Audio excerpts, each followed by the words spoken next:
I did not blink. I did not argue. Okay, I said, my voice terrifyingly calm. I accept. My entire professional life fit into a single, battered cardboard box. A few framed certifications, my grandfather's drafting compass, and the black moleskin field journal I had carried for 5 years. I picked up the journal. The leather cover was stained with coffee rings and gypsum dust. My thumb ran over the spine. And suddenly, I was not standing in the air-conditioned trailer anymore. The memory hit me like the smell of wet concrete. Page 42. November 14th. I was sleeping on a stack of drywall in the freezing cold because our security guard had quit, and we could not afford to lose the copper wiring. Dad was at a gala networking. I was shivering under a tarp, guarding his assets. Page 108. March 3rd. A personal check for $3,000. Written from my savings account to the plumbing crew. Dad had forgotten payroll again, and Mike, our foreman, had told me his guys were about to walk. I paid them to keep the lights on. Dad never even asked how the problem was solved. He just assumed magic happened. Page 215. The frantic scrawl of a 3A. M. Panic. Brittany had ordered 5,000 square feet of Italian marble without measuring the load capacity of the subfloor. If we had installed it, the floor would have collapsed during the reception. I spent 3 nights reinforcing the joists myself, bribing the carpenters with pizza and overtime I paid for, just to save her from a lawsuit. She took credit for the sturdy feel of the dance floor. I took a nap in my car. I looked up from the book. Brittany was already standing by my desk, holding a tape measure. She was not looking at me. She was measuring the wall space where my degree from MIT used to hang. I think a feng shui water feature would look perfect here, she said to Dad. Something to improve the energy flow. It feels so stagnant in here. The realization settled in my chest, heavy and final. I was not the heir to this kingdom. I was not even a partner. I was the load-bearing wall. I was the invisible structure they drilled into, hung things on, and ignored, right until the moment they decided the room would look better without that ugly post in the middle. They thought the house stood up because of their beautiful paint and expensive furniture. They were about to learn a very expensive lesson in physics. I dropped the journal into the box. It landed with a heavy thud. Good luck with the energy flow, I said. I taped the box shut, lifted it, and walked out of the trailer. The midday sun hit me, blinding and hot. But for the first time in a decade, the weight on my shoulders was gone. I had not even made it to the gate when Dad blocked my path. He held a clipboard against his chest like a shield. Keys, he said. He did not look me in the eye. He was looking past me, probably calculating how much money he saved by cutting my salary. I dropped my sight keys into his open palm. They jingled, a lonely, metallic sound in the heavy afternoon heat. And this, he said, thrusting the clipboard at me. Standard procedure. Transfer of site supervision. I do not want you claiming you are still running this show when Brittany delivers the project ahead of schedule. I looked at the document. It was a liability waiver. It stated that as of 12:15 p.m., October 14th, I was no longer the architect of record and had absolutely no oversight of the construction. He thought he was stripping me of power. He thought he was protecting the company from my interference. He had no idea he was handing me a bulletproof vest. If I signed this, everything that happened from this minute forward, every cracked tile, every cut corner, every structural failure, was legally, undeniably his. Of course, I said. I uncapped my pen. The ink flowed smooth and black. I signed my name with a flourish, dating it down to the exact minute. All yours, Dad. I handed the clipboard back. He snatched it, satisfied, and turned toward the trailer. I kept walking toward the parking lot. Mike, our foreman, was leaning against a stack of lumber, wiping sweat from his neck. He looked at the box in my arms, then back at the trailer. He knew. I stopped for a second, keeping my voice low. Pack your tools, Mike. He frowned. Lydia? Do not finish the shift, I whispered. And tell the guys to cash their checks today. Before 5 p.m., his eyes widened. He did not ask questions. He just nodded, a sharp, grim jerk of his chin. I made it to my car, threw the box in the passenger seat, and cranked the air conditioning.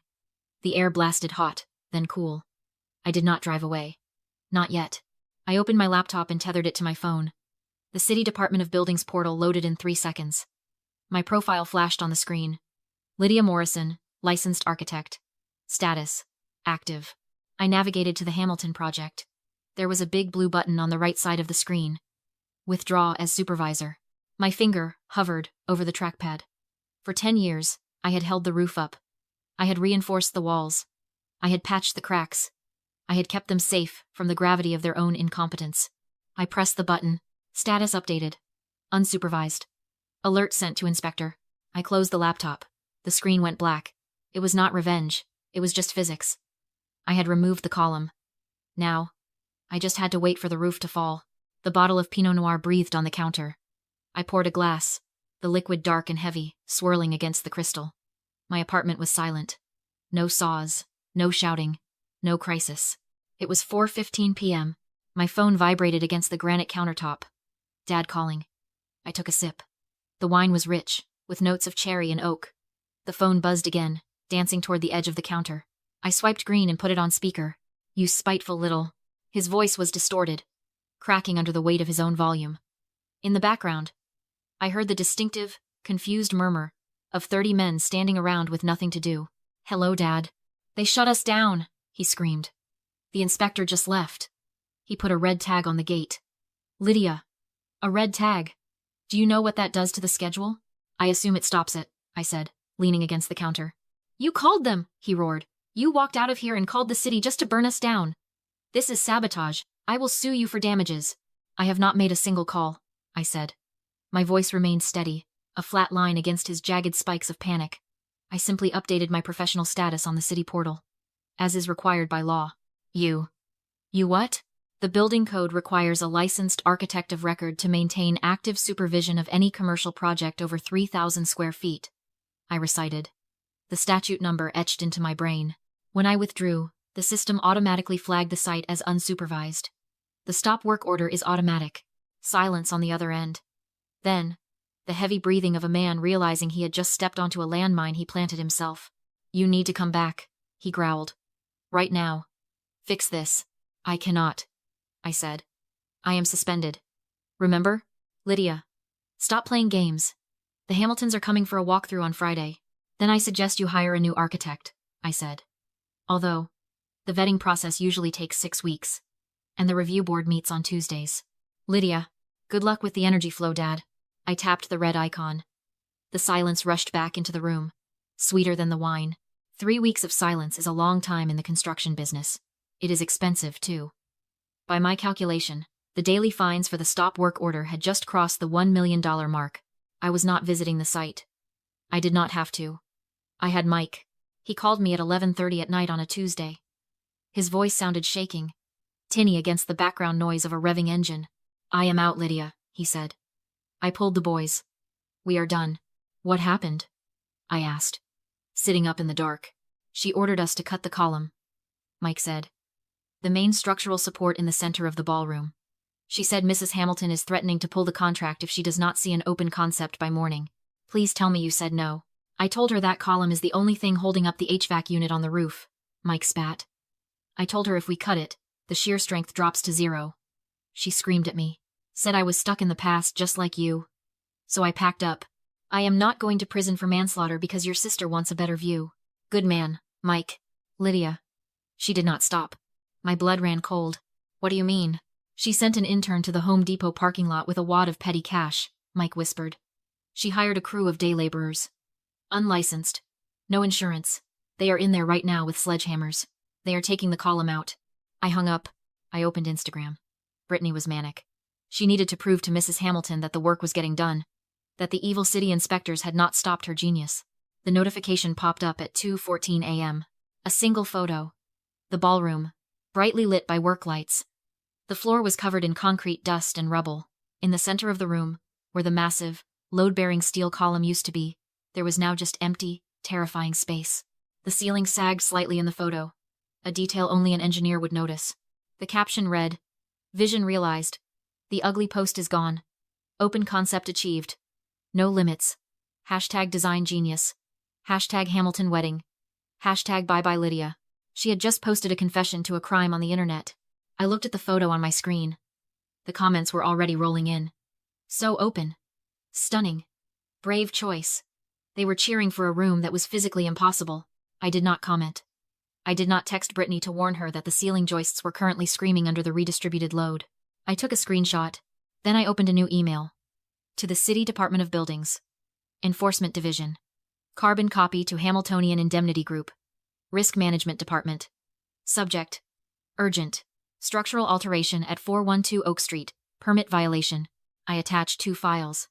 File A, the original, stamped blueprints showing the W12 by 53 steel column as a critical load-bearing element. File B, Brittany's Instagram post, time-stamped 10 minutes ago, showing the column gone. I hit send. It was not a snitch. It was a mandatory report. As a licensed professional, if I saw a safety hazard and didn't report it, I could lose my license too. The collapse did not happen all at once. It happened in a terrifying, domino-style cascade. Domino 1, the city. At 7 a.m., the emergency response team cut the lock on the gate. They did not bring a clipboard this time. They brought yellow tape. They evacuated the night crew and slapped an emergency vacate order on the front door. The building was not just stopped. It was condemned. Domino 2, the bank. Commercial loans have a good standing clause. When the city condemned the property, the bank's algorithm flagged the asset as distressed. By noon, they had triggered the loan acceleration clause. They demanded full repayment of the $2.5 million construction loan. Immediately. Domino 3, the kill shot. This was the one Dad never saw coming. At 4 p.m., the courier arrived at Dad's house. He did not bring a check. He brought a letter from the insurance carrier. Reference claim number 9092. Investigation findings. Most people think insurance covers stupidity. It does not. Insurance covers accidents. It covers storms. It covers fires. It does not cover willful negligence and intentional violation of building codes. Because Brittany had deliberately removed a structural element without a permit, and because she had documented her own crime on social media, the policy was void. Dad was not just looking at a failed project. He was personally liable for the $4.2 million breach of contract lawsuit the Hamiltons filed an hour later. The estate, the cars, the business, the retirement fund, it was all gone. Gravity had finally collected its debt. The knock on my door was weak. It sounded like a question rather than a demand. I checked the peephole. Marcus stood in the hallway of my apartment complex. He looked 10 years older than the man who had screamed at me 3 weeks ago. His suit was wrinkled. His shoulders were slumped, crushed under the weight of a $4 million liability. I opened the door, but I kept the security chain sliding into its slot. The steel link pulled tight, creating a 3-inch gap between his world and mine. "Lydia," he whispered. He held up a crumpled document. "Please. The bank. If you just sign a retroactive approval, saying you authorized the change before you left, the insurance might reconsider. We can save the house." I looked at him. I looked at the man who had traded my competence for my sister's vanity. He was asking me to commit fraud to save him from the consequences of his own favoritism. "I cannot sign off on physics, Dad," I said softly. "We are family," he choked out. "You removed the support," I said. "Gravity did the rest." I pushed the door shut. The latch clicked. It was the loudest, most final sound I had ever heard. People ask me if I regret it. They ask how I could watch my childhood home get auctioned off to strangers. They wonder if the victory tastes bitter. Let me give you the receipts. The bankruptcy court finalized the liquidation of Morrison Architecture on a Tuesday. The Hamilton estate seizure covered about 60% of the judgment. Dad's personal assets, the house, the cars, the vacation cabin, covered the rest. He lives in a 1-bedroom rental now. Brittany moved to Arizona to escape her own debt collectors. She sells essential oils on Facebook and blames toxic employees for her failure. As for me, I work for a commercial developer who pays me exactly what I am worth. I leave at 5 p.m. I sleep through the night. But the real ending is not the lawsuit. It is what happened inside my head. 6 months after the collapse, I received a voicemail. It was Dad. "Lydia, it is Thanksgiving. Your mother would have wanted us together.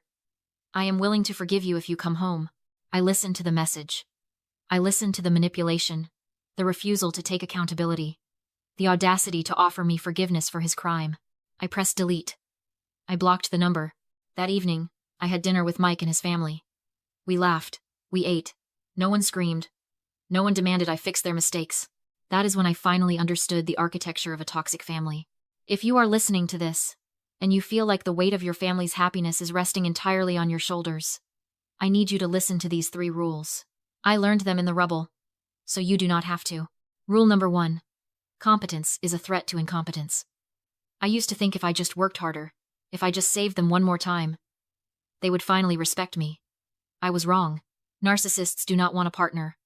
They want a prop. By being the one who always fixed things, I was not earning their love. I was exposing their inadequacy.